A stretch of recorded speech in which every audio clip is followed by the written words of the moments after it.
Put it in my Zali, David. How you doing?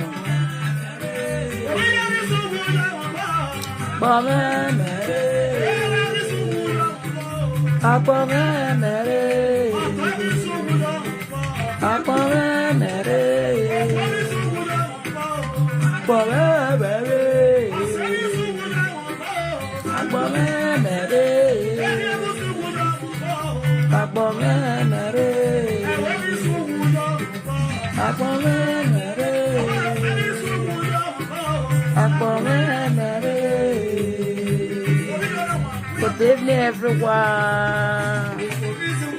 Epa Eddie.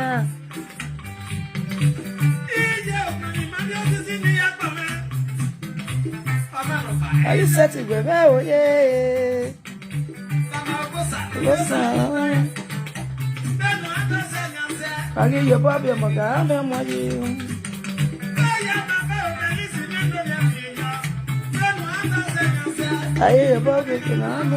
Good evening, my darling Messi. What is Satiria Gima? Baby, Mamma, what is Satiria Mogo, man? What is Satiria Mogo, man?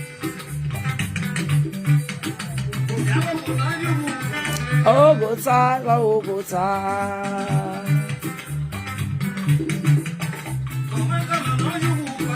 Oh, go time, go time.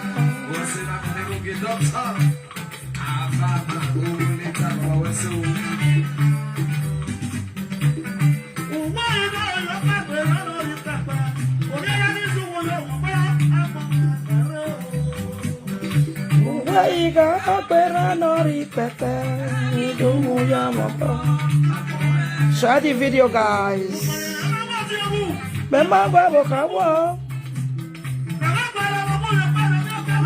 Yes, so good evening, my darling Diamond. Wagina,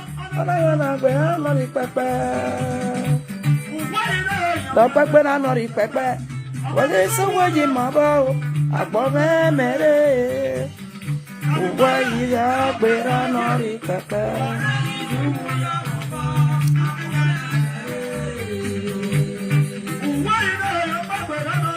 Music is life.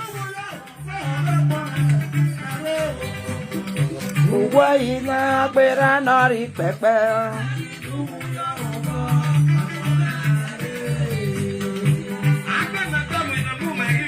At all.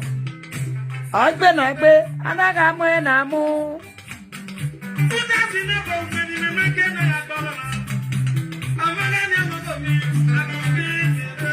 So I just gave my love. How you did my sweetheart, I'm my children. Oh my God, yeah, I'm go there.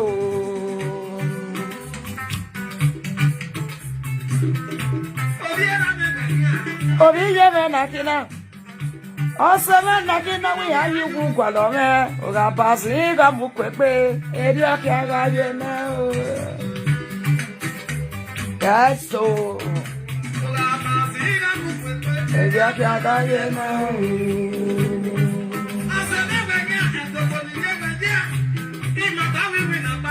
Ekenuri gaye. Na we aga you gwalo me. Eri akiaga yena.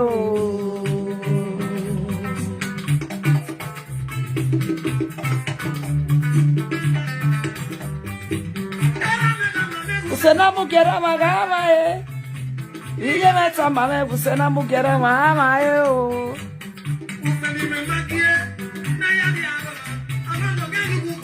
Oya pasi ge amukwegbe na so. Obi jana wa.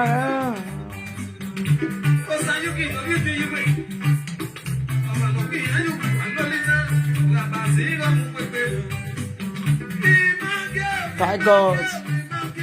Imagine no mama. Imagine no mama. Het snelste internet tot een verschil.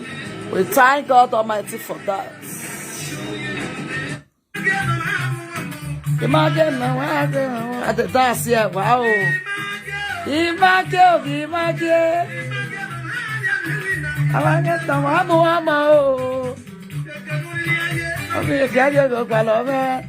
Uga isi oga siga mukwekpe. Oye mege wa mukwekpe. Enu tie madali heli. Mama kyo. Ama beto ya. Image. Lasso.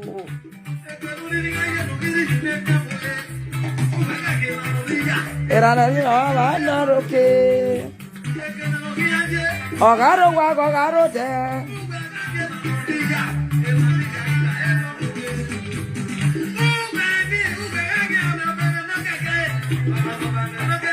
Eri mi e ba ya tan le pe o.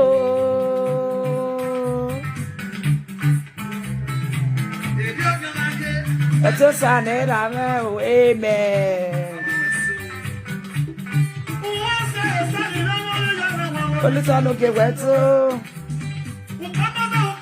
Opanu be no gbe man bona you see.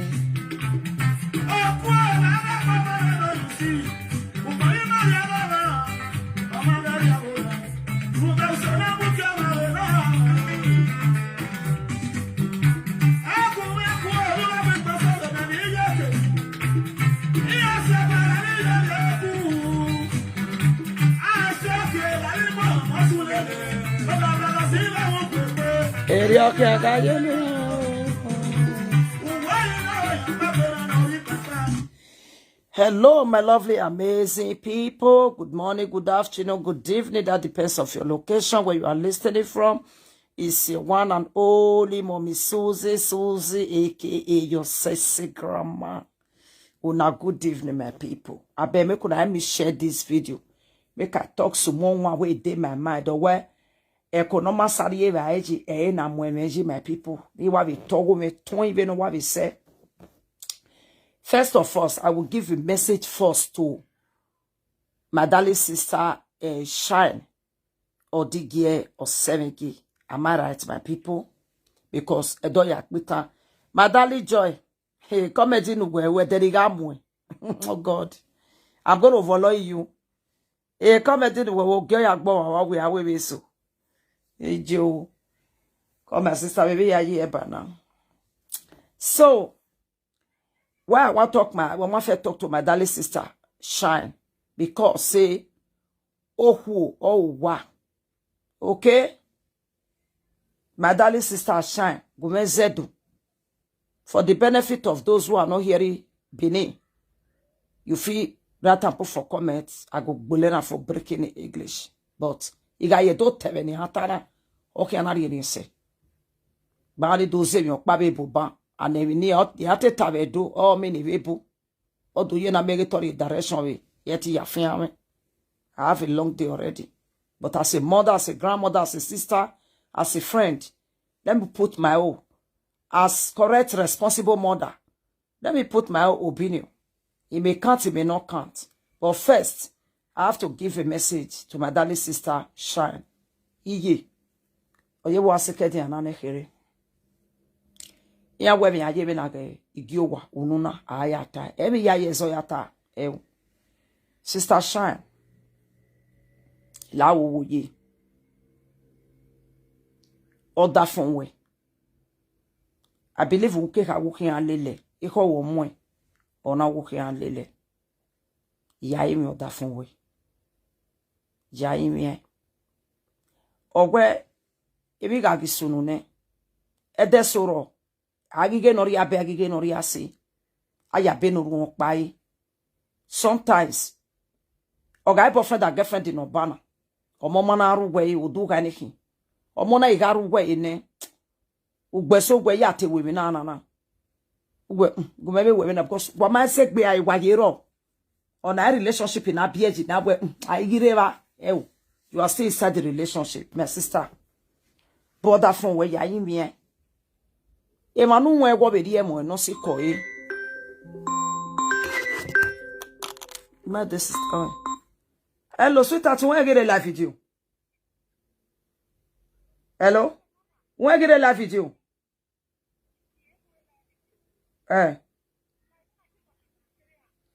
Ibetita wadala na memede de kwa kaka. Ida okay. Let's say Ije. It's English not be our language. Mommy, okay, thank you, my darling. When masoro, yeah, we are from a dose but yeah, we no so be a français et shine ban and him, mammy, no so be a français epa solo or mammy, no so no. Understand? So I said in that time. Otemege Lady Shine. Ije, siaga usikedi anane. Ya go we gwanzebe na miegwe. Uden owe no tioma no dioga vita moma. Ima ya siko bini ogi mabe maridi ya sike ugbeso ikant ugbese kant. But all the same, emi ya yebe na gigio gwa beni ka itasi ununa ayatai. Inya wa maru de mariema aru do nwome ayariyo. Especially because of we okan ene kere no mumo bono saloba no gbebe gwe money no. Because okeke na do miegwe ukoke enwari odo won rai we je sira me na kena and era ni to stay yeke no beji o no risi no to khiare.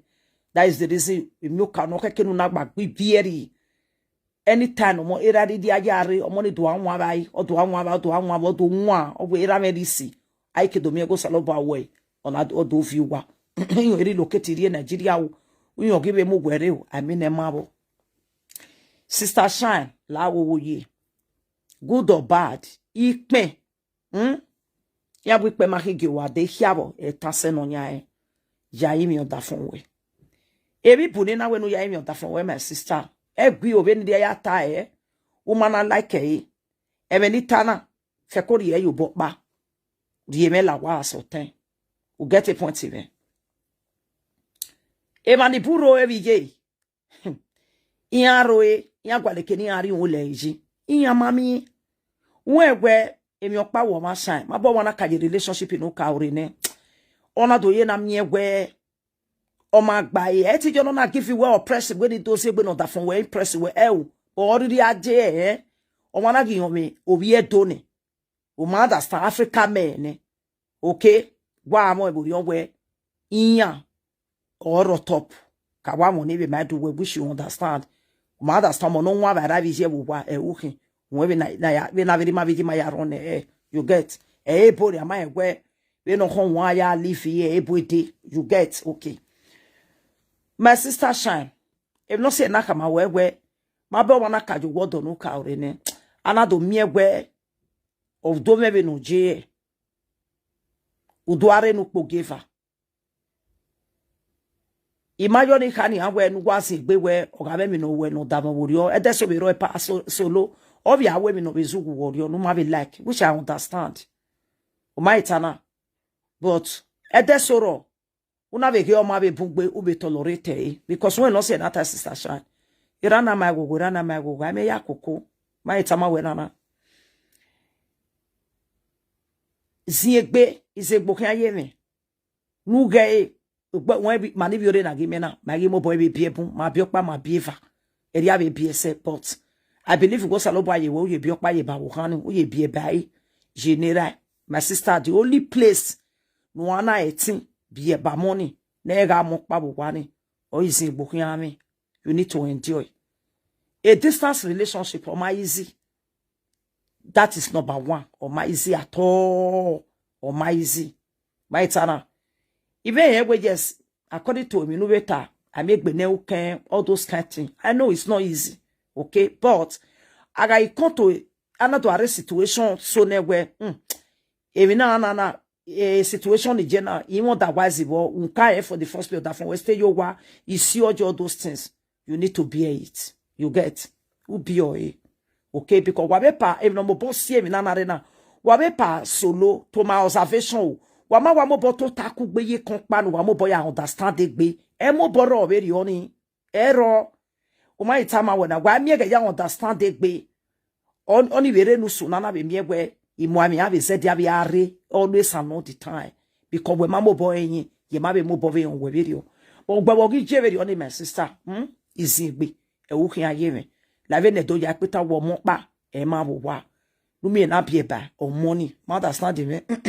No me na be ba. There o de no give am bege bania. E no say na we na ma gogo. Okay, o ka be biokpa. O bie no wa be. Saloba no la gogo no ne mo fefa ne ni agwadia. Omo o egboma. Eke o ma ra agbon. We ne na mo e agmonje. O ma etana e mono saba ya bless weni. Igo ga vuwa. Wena amego without we mejo from owo egbai o me wan pa ne ni ji mage lo feto keji ni aga agbeji be na medi on sin one my people. Oh my God. Iya wa ibosu wa the full music be one ori egume. You understand? Iye-eki ayako something like that or more. It has something to do with children. You understand? So shine my darling sister easy egbe okay aye me. My tama wenana. So 3 days ago, I think it was on Monday, we apologized that for where we no wow, which is so very nice. But me we baby do gania, what we baby do instead we baby give me one phone. Okay, at the end of the day, una we we need this support, which is good and fine. You are a media person, a fancy where we roll. But that for when I wear ye delegate meaning when you stroke ye money day, by time I went on. No, ye mean where we wig or material, you know, sister that from where we money day, obey respect all that from way. Ma understand me. O salopa nega me we, no gari o dekun, no gari baba. Even na ya ni go no saba ni when am obogu when ni go na riba business. Even na ya ni go no the problem. Be na no mere mana no maybe eti maybe mo no book but ni me. Abi ya wo efe o se be ya live. Of se me be ya fia ni wa ya ni wo go me no ma. Ni beti o go me. Ya be we be €30. Ivejano, or mamma, no matter they no dear. You understand? Example, now just the use that they make my sister. O ma understand me. Wa respect all that from way. No gualo man or that from way and way. I have a mabe mi o man or that from I respect even now. Idahosa. Sorry guys. Or ten bue babala wo or dijeno raini otion laho. A bezo woman. I see you are stressing. Mother stand, it take will stress. I know your omano momo poking. Ijo mono no choye omo. Umani de talo. Umani there is stress at all. Umani there. Without being told, I see you. Me beg a video we stressy. We what's this stress? La wo my sister, with due respect, it's stressing. Umani there. No me ga yagba o mo. Umay mani ko ma iga talone. Ege na yari ba no mo. Ageti yari ba no mo. Ege na ya yeki. Agi me ge ya yeki. Agari ba sakpa gino. Egi lagbe. My tana. Gualo ma no si koda fon we. Do da fon we ma ye opun we. Gualo nu yimi no ya deba we yimi o da fon we. Why ye yimi because o da fon we you know. When it's ana o da fon we you know. Look how my we no lao. Oga ame deko deno ya we mi abemi ku da no la wo no mwezofua. Ame mi ne we mi abemi ku. Imi e la wo baba. Ibie nwene. Di makoko gbeni makoko ya koko mona. Ovi okana khiregbe.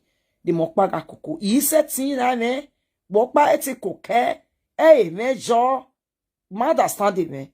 Because on money on need the era supporting wagba koko koke. Ewe saloba gabe ko daba we do yo me ado ma owe yan ga gba ogo mi yen no. Ma understand the shine. Wa ma bo de gbe po we ari obodo no gi ha. La wa go mega video na. We gbe ari obodo no gi ha ege. Oh. My etana. You don't need it. But that is sister shine. I'm telling you anytime I wear na. Ebi rock ro eh. Owe be ya wo mene. Merisati zuzo yewe ulare wo wa o vive viro paro e o lare wo wa o e viro paro e o vive viro paro e madali shine ikpi anugbe mi ego bumbo enugbe gba mi eni out of 185 for me yakin take it or leave it ikpi anugbe gba mi ego baro eni Owa free. Owa don't have girlfriend. I don't have this. I am still single. I have not married. I'm a divorcee. Wage we do less in yekaki or whatever. Trust me. Emi no ma ekpe bi bae ariene. Ya wuk monata yove. Ilavo deno dog ya teve no je. Na me de tell you. Before me makae. Ma itaba wena na. I pede bu wagbon ebe kiane.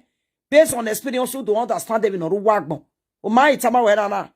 No matter any saga, no matter anything, you must take the fact of the fact of the lesson. No, I have learned. You understand? Ami, mi backbone I am Ami agbonwa. Umana mi bi backbone weti wa. Ba etara ida we je ogugbe ya learn over go ma be ya learn. Eri ma be go ogugbe be ya learn. Saloba no la ogugbe ni ma learn be no ma. Shine, please. Please. Morion koto. Ma etana Ubu koto no da for mami wu mose. Ubu koto no da for mami wu umaemi nu. Ubu koto no da for mami ni we amanori ogo nu egiri ogo nu be dobe. Ma itama we na. Emi no mo bosie misunderstand o gware na. Ime dem ave bege mi ni me bege. A distance relationship eri owa mo boje because we ma understand egbe. No. Yere webu, wa maka egbe be Nigeria yere webu we Nigeria o mi ona spoke we. Ebe weje we na be okay. I will do. Yeah, I love you. Wana son. Eru wa ya aro. Obere obidomi obikpa obere obidomi obikpa obere eri ono etime ron kwa mobo wa stake wa be pasolo mai wa stake gbe mo wa for one je wa stay you wa so u kia metin emi no so no ye kia be metin emi no so no we so bi kere ni no kia ga so na egbe ni amana agbu koto na egbe eri akia ga ovariate pasolo mai ri ovariate we ovariate again emi na ni odo ase so I'm telling you my daddy that is the most thing no says on wana o ma understand me because you man understand when in you take as an offense because we man understand the person alone in where we take care as an offense so my sister la will do this certify is say na zo anymore no we know or when no okay mana ya fake sikafasha or da okpea or jiji I'm telling you or da okpea or jiji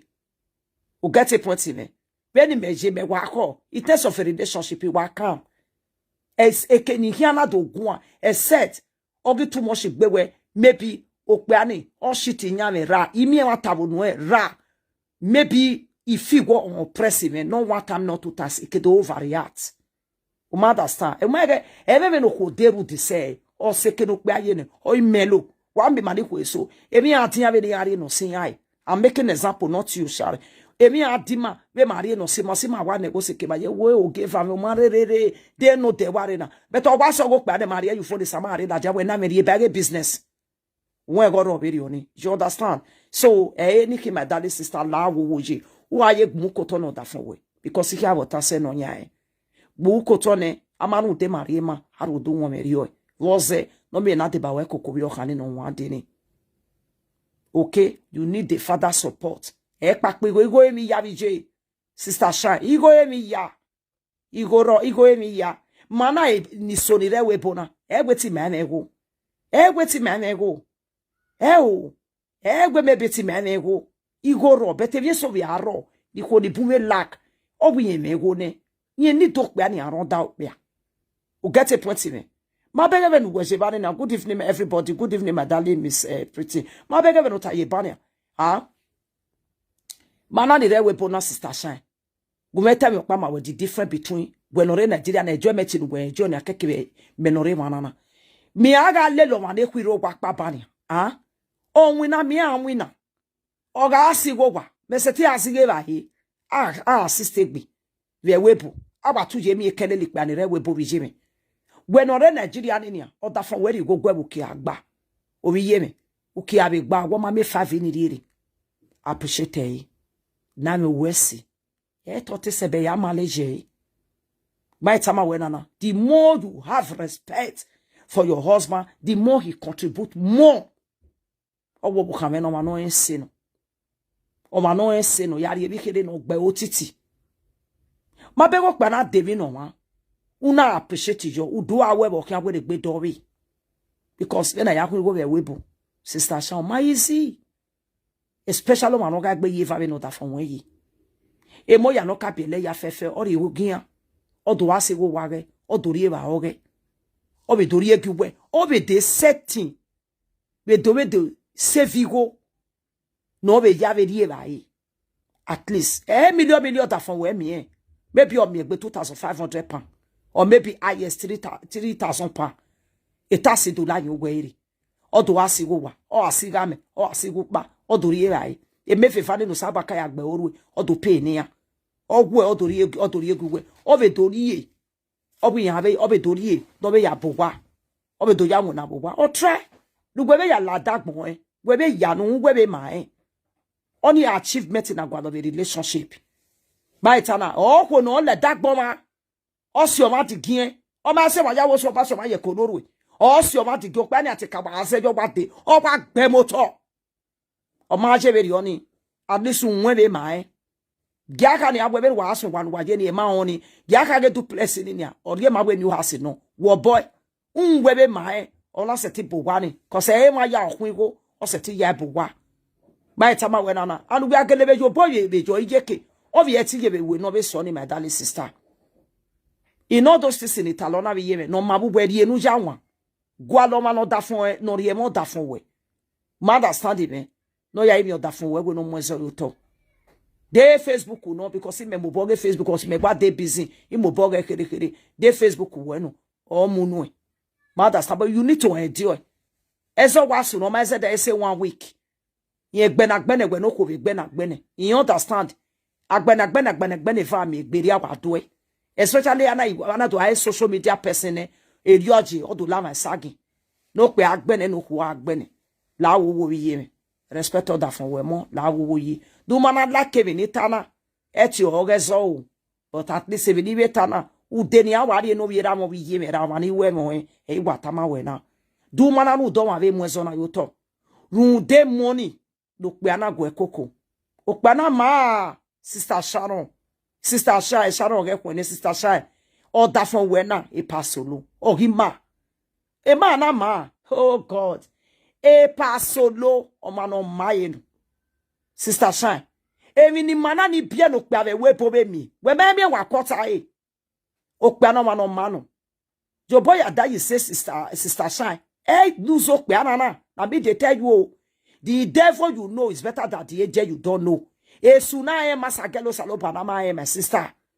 your boy ado pe ana you say na be dey tell you na me dey tell you your boy ado pe ana you say by tama we na e je ba pa dija we your boy atokpa na you say sister Shine o memo gi fi bae aboju pagolo o gi fi bae my tama we na sister Shine your boy adota fun where you see mo tama we o we dey life it you now we beg e no sunu da me bo bi e dere open o tama we na e gbagba ake ina gba eri ona kere kin megi jore ne ina yi egbe me jore ina do egbe be si egbe ina we even ni meni ni kate manage kan ina ya do bomo ina la bojo be na sia better pass my generator ina idayi kan ya we oki mami ebi rule my dear e man and I no say na water for we na ma E manana.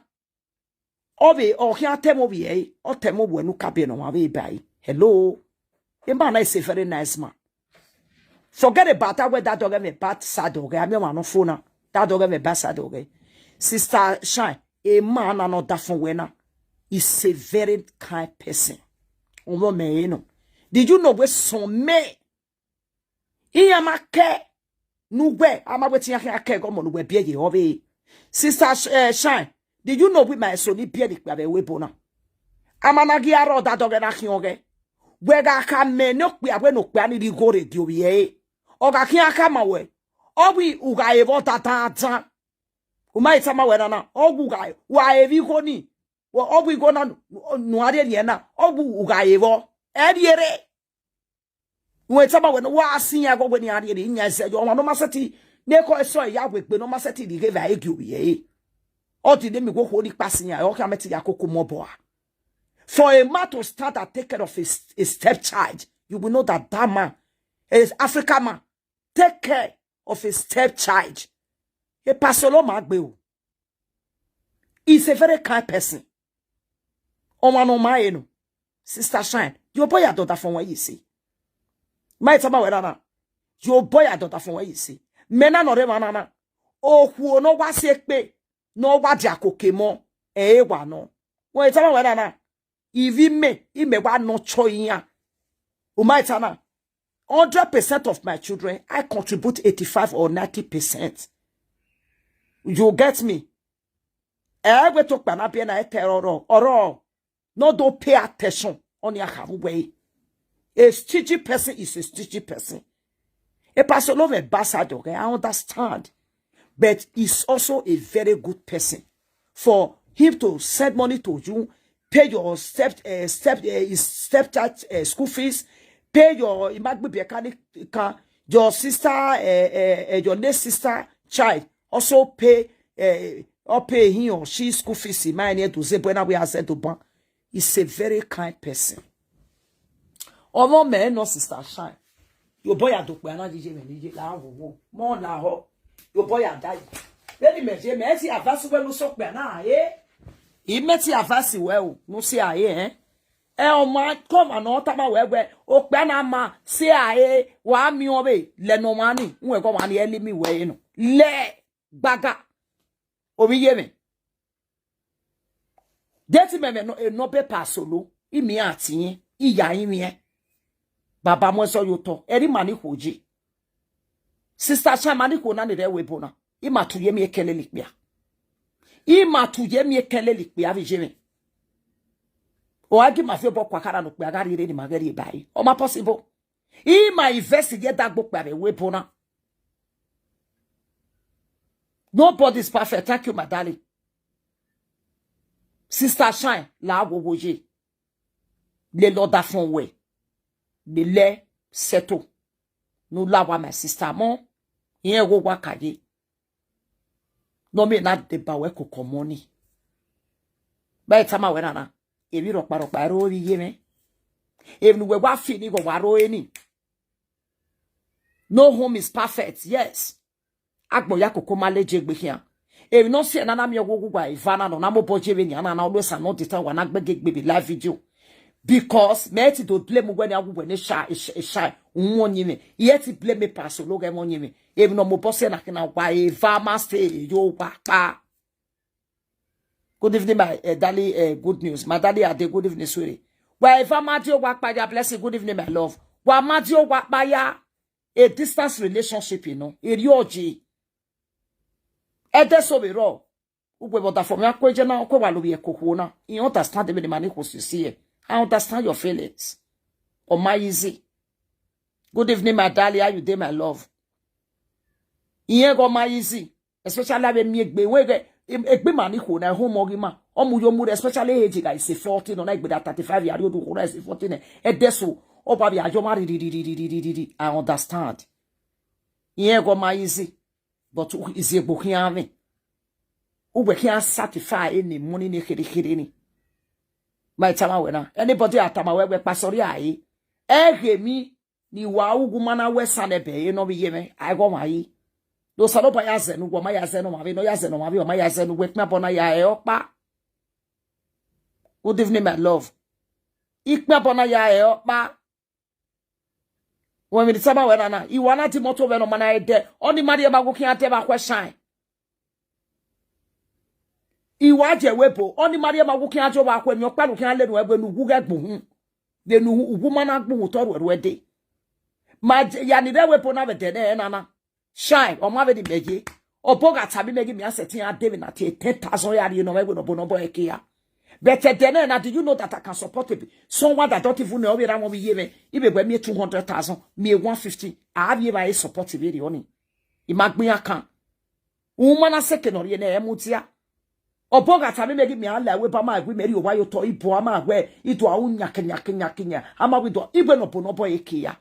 In anything you are passing through in life, while little was a lobala wo. Egi egbe mo who don't even know what we egbo and even we pass through even no man agbo na get life from there you must to get a joy at last. Akabe sagmo me kabe sagmo we the good and bad in life me experience so we both Nigeria sha get man na mweko Nigeria get government support man na mweko man abio me double yes ave do ta Begwa afenya gbo bi yeme no tani afenya gbe ma de dori yeme honu paru ya geme ba kwe umama seme I don't dwell in my past again I dwell in my present and my present is so beautiful and a present me mu light no oye wana a present me na do cover a past tense e maniga give me vega ni give me mu eko vega ni did you know that in marriage obi me na do here you na do gweri ze na do gwa na wanyo no ye na do gwe do gbe iselogbe be me mu eko ya bio out of wedlock. But o Maria Maru da be mweko ya bi o Maria Mageti mweko no. O Maria Magaru de na mweko bi o me dobo o Maria mani awe edene na ma bo bi me me awe na de se na ye ya supon. Upon mo boke 2 years o ye dike ya sitara we go ja agbe o la de se magise. O so lo pada eru pa ye dagbe ma na fi wiri ye. Iba gi akejuro. Iba gi lu ego goto. Which is me no more copy egere na ga giegwe o bio me dobo ije me awaru kon yoto ya 2 years o ije me iya momo we na ge be ne na na gwe mo ogu obora na fro de ni aya mo ni biore ya gi una ne na gi ru pon be de ne na ege ne de ma no mo kote mo mo bo egere very oni so shine please my sister if you rock pare manana certify time ni certify no mo you will see the grace go down e mona do nware Gweto bugwe ne shan o can build the home ni. Ne pasolo we gay we ka. No. La wo je ma be bugwe gwa gugwansin. Because we can make a relationship in our work. E pasolo we you know, you know yaze beni, you know, I don't want to get, you know, I got a me, I got a you know, I got a this, I got a do. Uwe la repa. If you're 55 years, you make it. Giado koko do koko mona, you go nowhere. Papa guy, you go nowhere. Come and guide your guy, yo here. You make it. You go lewe no day. What do koko money? Where you don't go anywhere. You understand? So la wo ye more easy egbe. Okay, I egbe we. But understanding. Okay, imagine your sabagi amoko mi daba no sabagi zola wa bonia.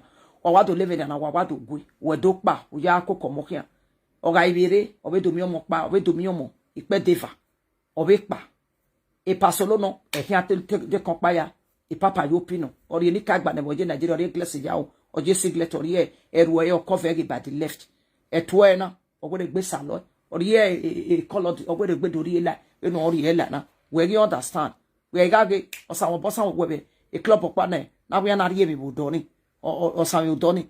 Igbafa kaka maybe 3 weeks in Ogbe Nigeria wa me mo gbafa kan. O mo ken ya era e. O do ajira ovi photo. O mo gba for that matter. Huh? Exactly, my darling. And you have to with confidence, you know. Because he may give a testimony. A testimony no may give. Ege me ya mwe ko vega ni nia. O me double me ga pie vega ni. E dene na mogije o ladis to God. E o ladisi ave tutu yasiri meme fofo yasiri meme tigi yagbale to ti yagboto itala webegu e me yase ibobara pade me maru vega ni na megi gwaru vega na ni ha. You see, Yuma heady, ukuku no hin, iwon o ja agbe go ti noa, o salopa me ni go to I. O your ban no get to bagay. Are you getting me, my darling? I knew so pan say, Nana mi wa be do so fanu gu rek boma, enu na wa ne hin. De kok pa be ro, Nana be mi so ke mi wa, ero my sister. Baitana ekpa stay. Uga ka wa pa ye pasolo, una pase a ewe, wa mi okpa be bo e, on me fi pa e. Aba ka take yan so we wa mi eni ge won ko, on me. There are mad people from north. On me mo buse wo we. Iya ga ijo kia ya we wa. U fie gbe o kia fie gbe wo wa na me dey tell you. Na me dey test you. Baitana, when ka mana jo ere ne, I am in orugwe de ero. My darling sister be weapona. Wa mani de. Mana le likpa kia be weapona. I dey tell you. Iya si ma nyaga me na ge. I better pass my labor generator. Iya o wujopo ne. We no nya ume go no ari no kpa. Ake mu me fa do mo me ha. Unwa carry 3 children. Who? Oh kama we iya we come for bread ama woman ori o. Ya ta mo we gbe my oki efo. Ama we do koko mo befa. Uyi ogwe me befa. Yi ogwe yi my sister. Me fa na we kwa na erefa. Yi abenya no we ri ekia no go bi oto no we wo my sister reji wo ye we reji wo kwa kabot off. Yi we ma teti e fa deja. Yi we ma mo gbugba ere kia. We na we yari obi oto no e be wu. Ifa atabetu no re e West Germany keke be start Germany keke be America ba be UK phobia be zikwere iyan gibo did they contribute? Can you imagine when man ya we umana fi umana la ene aye wu sero e obi yeme e gyo maro pado pokodo nyanwe mai tama we na alele okpabo ko gagwi okobe yin okpia we mu eso yo to osu nu da kan be dere Nana miegwe no be to snatch a boyfriend in ya blackmail me on top of my money again. That was what played that very day. What do snatch a boyfriend did? What we ya the audio we ya blackmail. What my beg again? If it's so to they do have my people. That was what just played me. Not like but I tell you one on my people. Nana you do miegwe a conversation where babe mweso yo to ga settle on the same mweso yo to la ho. Ana ya hiyobe. We not to snatch a boyfriend. When I do a blackmail. Adi ami o shine. Me na me ba experience phone. Obi again no my expect be na. If I me na do go me pu buy. So my darling sister, la go je. I me wa do fi gwe yo to do imi we. Pa so what that for when I no go. Pa ne pasolo mase. Iya bi buy. Na be they test you, my sister. My baby ni tanania. In here no send in that to nurture a child or my easy. When it's about when to nurture a child or my easy. Okay, a pastor ye di a familiar go we bukinia or ye bakwa or you wife you gbe no manage ari will be yeme. Wake yakokomo on your bagbe. Is no my baby be fu. If I did that the come yadi new sack you baby no money. Oh, we can be after we dog it. Saloba no la wo no do no do no carry ba motebo no do aibo to ka u doge dede me dori no na wa gi mo pa me dede ko be live video na u doge dede e dori no na bi me no bi la wo yi ya yin da fun we mo anybody no we go da fun we e mo you say all of them just they make my saga e saga me no ri no ma understand me la wo ji la mo sister shy ya yin da fun we mo on your we Pasolo B, MTA, my very colleague, Epana, iye-eki pamena. I too love Pasolo.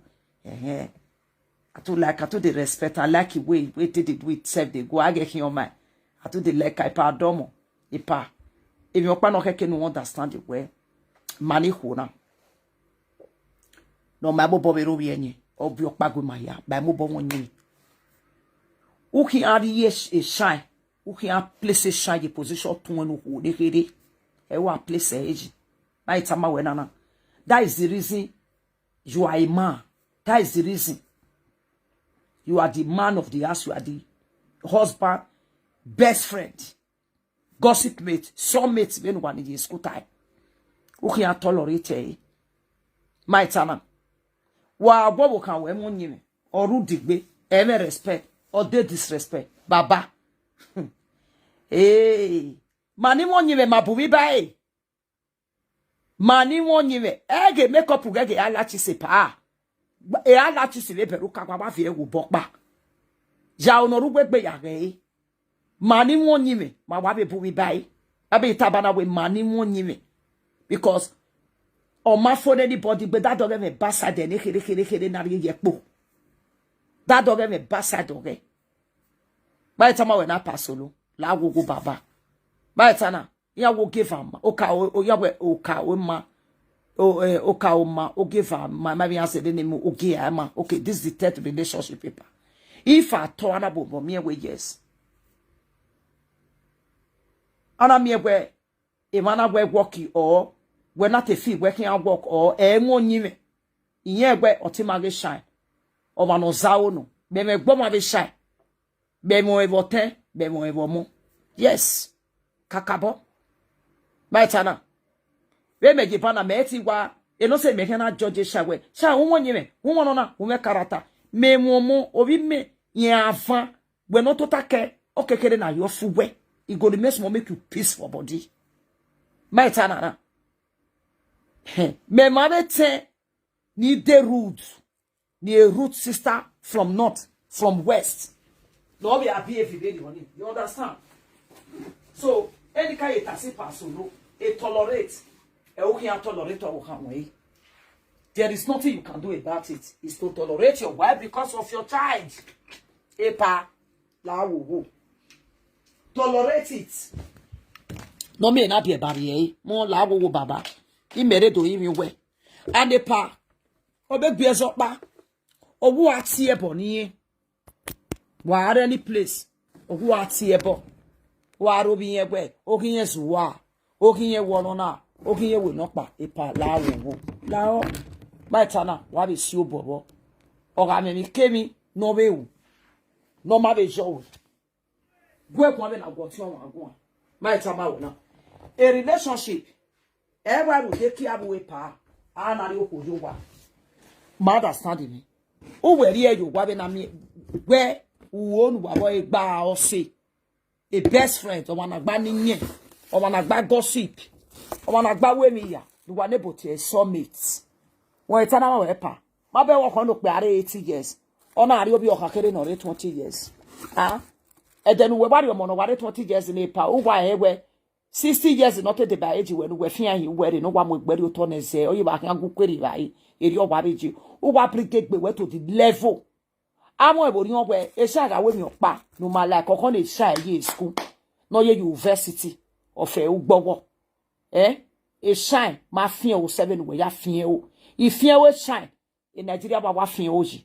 Bell where lie weapon a travel is part of education.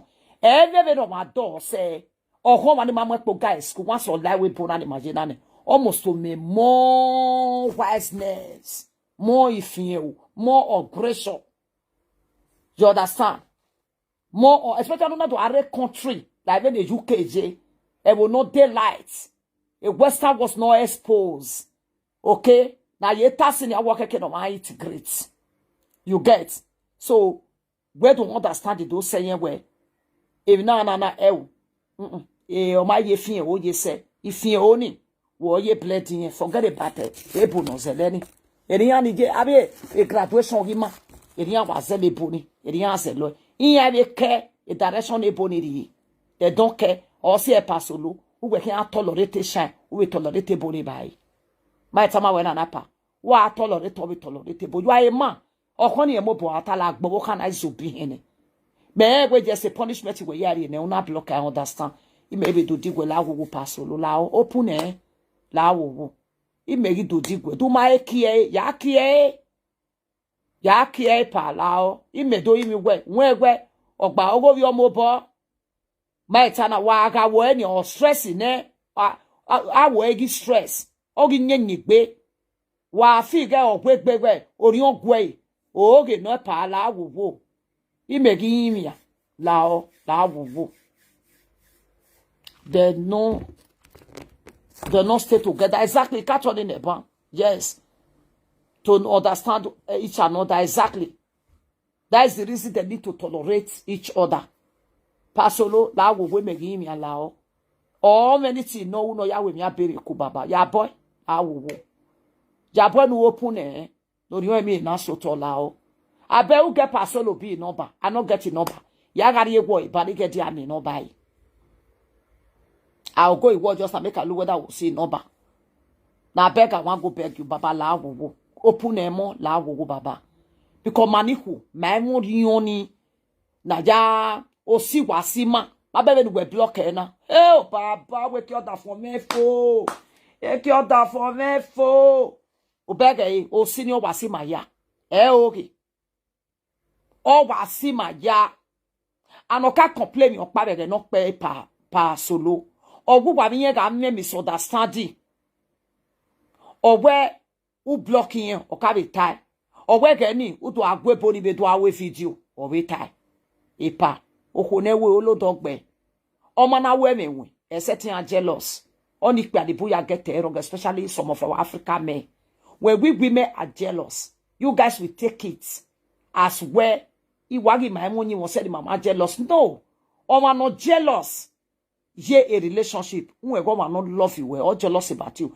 oma no man said you were jealous oma no admire me ya no ro we gbe or they jealous ogwe wage okoko yo boya kan obo na sin ra okoko yo boya kan obo na sin e ki order for me for na sin o baba wa weto ware wo ko na ni isa lo bo bege ma do we eri oyi nu ami oko na we la gogo baba ta solo la ho mo la gogo baba ne baba ukin adia shine obo kan inu nu ba itama we na ube ge gwo ma be fie wo o se bo ka o wa se bo e bo na shine ze oge du vest yose na ya fien oze iko e shine ga fien o ke ni eyi papu he ni ya gbale ki oda fun gbogbo ogwe pa shine ma fien o e shine ma fien o e no fien o e suppose say fien o e for all the grand patagba we pa o ke nu ye okonu ya je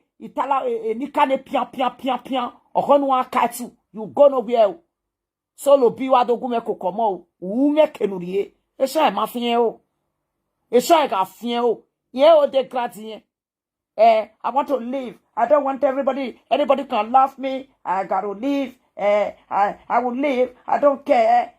They can mock me. I don't want to die in salad. I don't want to die in pepe. I don't want boni o wa se e pa se ye boni we wa ye boni ye go bokpa ki spoke English consider ne wo tun ne kere o se ti le gbunyi me no be nyina ya we no ma bioji on amazin e palao e gbe wo me ni yaki wonare yet ya start the video if not agugwan Mr. Solobi e palao wo imedo imi we do my open ya open babalao mo orion egwe no mere ya kokko mo saba ge fenti ba na tana tapa we kete you get yame yopi yame well I don't like this shit ukeze boni pa awe no rule ade ogwe ikeke yuke de ticket flat ike mugwedo se de ko ukedo se de rio ebio pa la wo la wo abebi we wa blocking yen na o ma citizen yen eri ma ni bale gberi ma waje I patient person makin mama na tale kwane lakin we wa open shine ban ya open nia no age bono we gbe to sell it idide baba well thank you my everyone thank you I love my husband it's just that sometimes I overreact my fans I'm so sorry my enemy have been put to shame unto my enemy shame to my enemy I love my husband epa we kie no we age go no we age we back here we ababa call no age for pano ke asawa you block me you claim you love me you block me for 2 ways okay we have to we welcome my yes we no igualo okay on if you ask the time me 2 ways we ya blocking many we ma worry when I ya to take okwo ya na gbegwe mi bossy Iye yana gbegwe mi boss. We have for na power to open him me. And we love him me. Se pour finishing avec una ya we. I swear to God who made me. I swear, o mana ta video ni. Unwe ga motai. Eri ma wa ya gbese. Especially mani wa bale gbe ni waro. Yi je ni ma o. Unu ma je. Evite sunu relationship ma ba de go gbe. Except okono me ko no gbegbe. Ra okono do destroy pe emi agaro e mind. O wa fi epepin. Epa la wo. Abe u get Epa solo number. Make he send that give me for inbox. I go call her. La wo baba ne baba. U can't tolerate a shine. When he can itasi. La wo baba. Igwe ije baba. Pasolo bi. La wo. Forgive her. Ya give no 20 kere rao. La ho. E money missing when ya. U block a phone. Ya ma make not see we. E baba mari call ya anotane. Daddy don't call. Because every day tell you call the WhatsApp. If you can't marry, you are marrying me way. You are to aneme. When the children are missing you, I know you have a good heart, Pasolo, for you to take care of your child and also take care of the two children of it. No step children. May God bless you. You will live long. Ufiangu. Obowe igbo se weri igbo. Wa ma wa ato. E kwanu do kwa me wepo na Pasolo. Who are you no? I'm talking out of experience, my people. There was a certain time when I take my son from Spain to Belgium. Because I live. If I ask the papa money, my people, he not the send. Sometimes he go say, if he send, if I cook, if I eat for inside. Can you imagine? Why we make it your money I no more able or not as you see. To the extent I was so pushed, one day I can't call the Pameya welfare, I can't go report to her. That one still called or mammy and matter. He is a given no G, in a to buy a report every court. He not be beg you, Banny, or my pay. But I thought they are back together again. No, because I see some this thing. People say they do video. Now some still take on more deal. I can't see say they talk say child they ask money. Your husband say no. But they not give her the money, all those kind of stuff like that is it's supposed to say things day. Child not from call they ask money again on behalf of your husband because the husband not sign her. Good evening, my darling. That one they sweet me oh solo be. Na solo be they call that my pa. Solo be. You understand? Omazeyo. E kote na make bebe gie o ma pe o izekpe na ihewe. Imagine for that the case na wa forget. In a way, arienye no keru ikoka e wane. Baitana, but no via yi yak wane na. Wogi la high school nena, yo to boy do ano ego. You get the setting ribe ya training up panoro. O ma say 10% or 5% no we move go you not you. But I mention because I respect education and I know the value of education. Automatically me graduate only marry my way ni get respect is school. I know that o wana ye school re one almost to life. E ba me to am be already ye school na re ton. Me maybe no ri re. Eti afie baro yin re. I don't know. E ma take ye school yen cool. Yen calm. E la fin ya what simple. But e ba nigi ye school. De school ni agi jona nia. E be pok pa yan respect iru way. Wa go se no na je video ni. I don't know. La wo baba. Pasolo. I bet who get Pasolo number. Make it give me. Make I call her. La wo baba lao. E sha otwani kere no. Owe no. La wo. Mo baba. Igwe iji. That we mweko no ku at the age of 14 years. We send no bio. I don't know how many years sister Shade. But then 40 years or 40. But we ye one. You senior. Maybe or you were 20 kere go. See me work gigbe. Or see me work ge 8. Idi oki aga no. Huh? La wo baba mo. Igwe me eji forgive eh. La wo ofi werie. Ofi werie. Wa fe ko no cho eh. E sha ma fien o. Sha if you hear this one not con cost me I beg. You understand? I will be meje la wo here the day ne. La ho. Based on experience e be yare gun. When the time we nana. Ejo e. E bi ro ri bae. O meme pu gbe bi bae. Hey. We gba de kwa kate o na wa mo da fon wa fo na wa de kwa kate. O ma mi go de no mu e potu won mi. My me. Oma mu we patu mo mo afio we makeup. Oma ifio we ave mi oru ya mo egbeji ko ga wo ke glass we ke spectacle we ke ya. Ya se gbe le sore ya yepo. We ga gwa le soap cam we omu. Where is my soap cam? Oh, where are those children? Diamond, did you see my soap cam where mommy no? No, Bobo, did you see my soap cam where mommy no? Joshua, did you see my soap cam? Who is taking my soap cam? Where is my soap cam? Who is taking my soap cam? Where is my soap cam? Where is the soap cam? Soap cam, I have been soap cam. Where is the balade? Where I get bros in Ore? Okay, 47 years. She said that she is 47 years. Okay. Where I get no rego jupagolo no mama me video ba mu mari go ne. Omu we ze no fam we yaru de you we freeze off. Yeah. Ya se gbe so kan we ga gwa le so kan. Where is my so kan? Where is my so kan? Omu we ba kwenu da de beki. Ma mi emi. O we ma ifu ya se gbe remote we mana ru we won ye fie po. O de pa. O si va be remote you we gbe ba e. Agi mi na. Shai, where are that from Welawa? Hey, when government said he is called to graduate, a new diploma in me. Based on my got mail. Sweetheart, where would it be my love? It can't true, ne? Based on my experience, Shai, where my fear, or I can graduate, no, you're that for work with Yakara. You're that from where you work with Konu Gwe Boy. I release, Uga release all that from where Unakba. Oda for where agbe wiki boy. Aye mana ro Nwege motai. Oma kosani me. Ogo me itara. Ma itama we nana. Ogo me tsae. Ma bebe di sarania. Uhiarie. Ugwe bo malela me no me kan se bo bae. Because me agbe di mezebebo. Uhiati understand me ni ya emi ni bebo.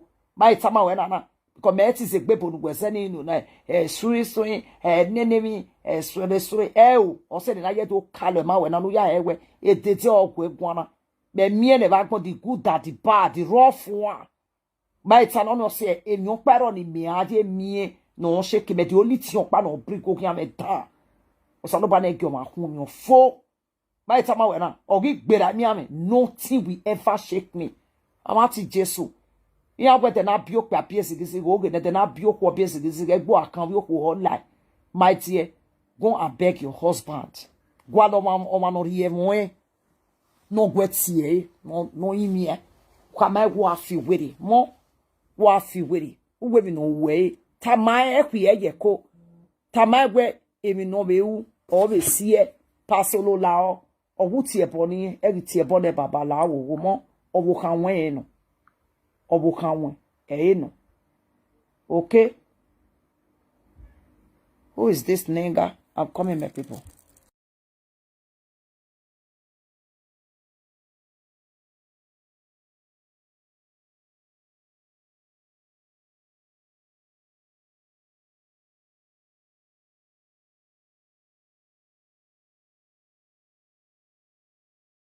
Sorry, guys.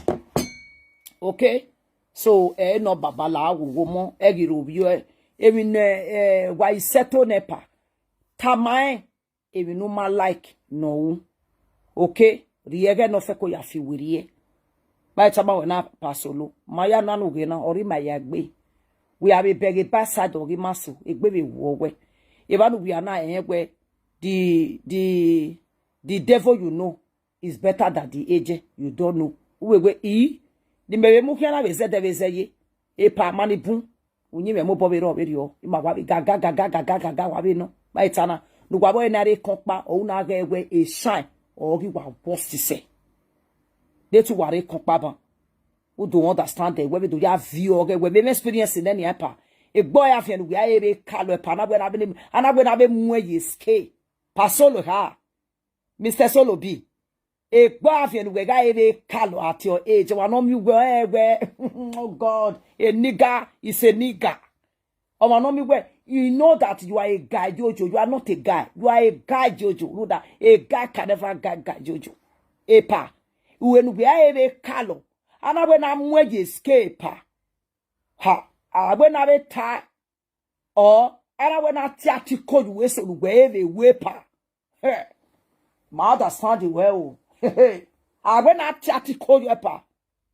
Hey, it article 7,500. By the time I went up, So webe miene. Luwabe ye mana stay ye company. Ono se we mana ti verify. Luwe mana construct nana do mie gugwe do ga ewe ameka be megbe no so no nane. Ma itama we na pa. O we ike be megbe we ari okwo Nigeria. O ko we understand the way African mentality ni almost to aru way. I me tell you pa. Ma itama we na pa. Epa ihu so ni wabe ri bai. O meme so wabe hin pa. Eso ado to epa. Umana mi wori eni ya. When we so that we have a make be pa, you understand? Eti jo look at wo flex pa o. So far devil so to a conso agbera we really lawa which I understand. Where TJ kan journey is not obligatory or my time when apa. But yeah, guy again the banner where papa you where do feel we know I have enough. I have children already. I don't want to marry. I want to enjoy myself. I don't want stress. Pasolubi. Oh, you na me talking ya distress. I'm telling you the truth. You go so on we are Muriowa. Woman, I'm going to pause your remote. Ya segbe. Ave nana gize no fa no muke Nigeria re veni ze no fa ka sebo patena. Emi ba ga na pa. Ute wa kimu na ware. O waro we mi rai. O wa fio yekpo. O he. E paropo he ati do he. Especially ni takeke baza. O poroko nu derepa. O ba mu. Wait to la depa. O do azele bo live video. Me I don't understand, man. Shit.